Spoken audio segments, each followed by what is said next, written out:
Where do we start? Where do we start with, parties at number 10, lying, cheating? Let's be honest, when you're actually announcing major restrictions on people's lives and people's businesses with a slippery slope that we've seen before, it's never gone in any other direction. Slippery slope starts, we keep on falling down it inevitably to lockdown. Being brought in without any scientific evidence, without any suggestion at all they'll work, without any proper even cabinet discussion before they're brought in. We know that we are heading in a very dangerous, scary direction. Those of us who've been fearful of vaccine passports, those of us who've said that we are never getting out of this until we say it is at an end, until the British people say enough is enough, we have done what we were told, we stayed at home, we protected the NHS, we wore our masks when you told us to, we did everything we were told to do. Well, we're still in it. We go in, we go out. It's the hokey cokey of pandemics. And this time, I think many more millions are waking up to the fact that these measures will do nothing to stem the flow of a virus that will do whatever viruses do, but it will have huge knock-on effects on our society, on business, on people's lives. I have no doubt at all that many of you listening right now felt exactly the same way as me last night. Just absolutely shell-shocked, angry, despairing, worried for our future, a country where a Prime Minister so casually, in response to a question from Dave from Chester, says that we should have a national conversation about forcing medical treatment onto people or them being punished if they do not comply. What happened to Britain? We've watched this happen around the world. We've watched this happen in New Zealand and in Australia, in Austria and in Germany and in Italy. But we all thought that our country was different, didn't we? We all thought that we were, let's face it, better than that.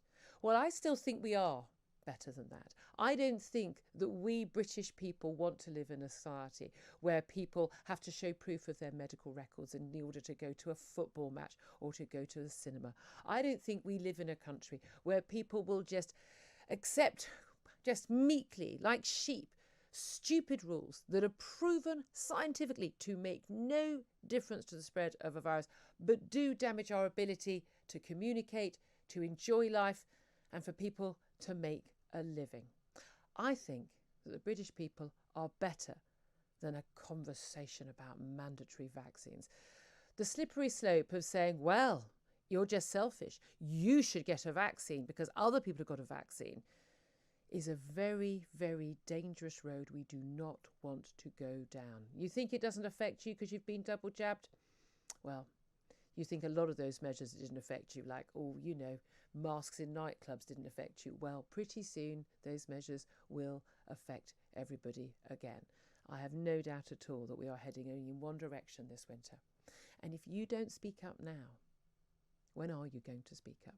If you don't tell your MP now, if you don't write to the Prime Minister now, if you don't contact every media organisation you watch and you hear from now and tell them this is not acceptable to you, when do you plan to do it? We are once again at the start of the slippery slope that leads to lockdown.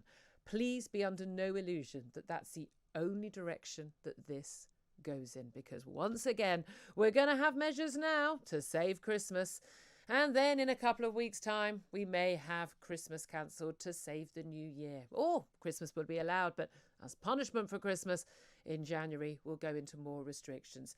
Well, it's just a mask, you might say. But it isn't just a mask, is it? Because actually there's plenty of evidence now, very, very clear evidence, that the more mask mandates there are, the more people leave their homes, the more they refuse to go to venues. It's not hospitality, it's just on public transport and in cinemas and in shops.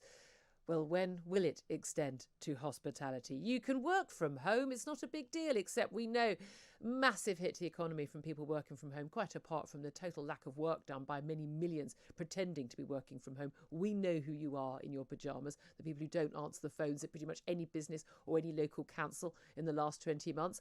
But also the knock-on effect on the takeaways, on the sandwich shops, on the cleaners, on the taxi drivers, on everybody else who works around those working in their offices and their workplaces. And even more terrifyingly, more scarily than ever, The requirement to show proof of your medical treatment in order to get into certain venues. Nightclubs, indoor unseated venues, more than 500 people. Outside unseated, 4,000 people. And any venue over 10,000, you'll have to show proof that you've had your COVID jabs, both of them, or at least there was this one sop to the backbenches and to Labour, proof of a lateral flow test. But it's a slippery slope, as I keep telling you. How long will the lateral flow test option be allowed?